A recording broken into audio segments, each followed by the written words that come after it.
Сайн байна нэгцгийн хэрэглэгчтэй. За өнөөдөр мөнгөн хөрөнгийн хөдөлгөөний зүйл талаар ярилцъя. За бид нар ямарваа нэгэн мөнгөн хөрөнгийн гүйлгээтэй холбоотой баримт үүсгэхэд чинь харилцааны зарлага үүсгэе. Харилцааны зарлага. За гүйлгээний төрлийн зааж өгдөг. За бид нар банкны шимтгэлээсэн бол энэ бусад зарлага, банкны шимтгэл. За тэгээд мөнгөн хөрөнгийн хөдөлгөөний зүйлийг зааж өгөх хэрэгтэй байдаг. Банкны шимтгэл. За жишээ нь 2000 төгрөг банкны шимтгэл. Дебет данс нь 5720.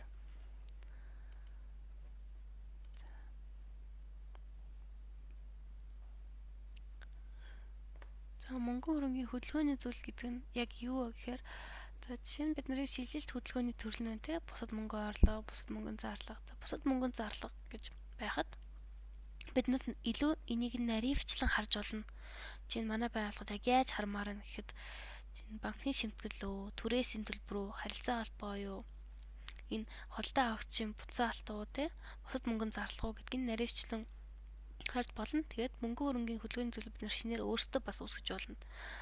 За энийг юунд хэрэгтэй вэ гэхээр тайлан субконто шинжилгээ гэж үүдэг. Жишээ нь бидний одоо бусад мөнгөний зарлага нь 10,000 байлаа гэж бодоход тэр дотор нь банкны шимтгэл нь хэд байна гэдгийг харж болно. Давхаргаа дотор нь субконтын төрлөө зааж өгөөд субконтын төрлөө зааж өгснөхийн дараа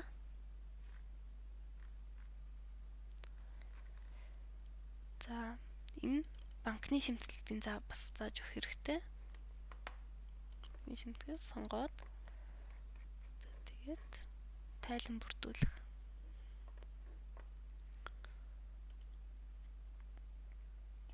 За энэ тайлан дээр тий зөвхөн банкны шимтгэл маань яг хизээ ханаас за энэ нь болохоор манай каснаас гарсан байна. За эдгээр нь болохоор манай дансаас гарсан байна. Өөр юунд хэрэгтэй вэ гэхээр санхүү татварын тайлан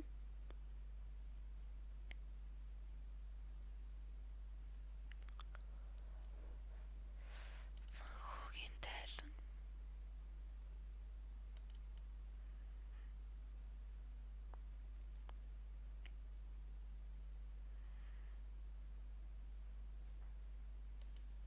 мөнгөн гүйлгээний тайлан.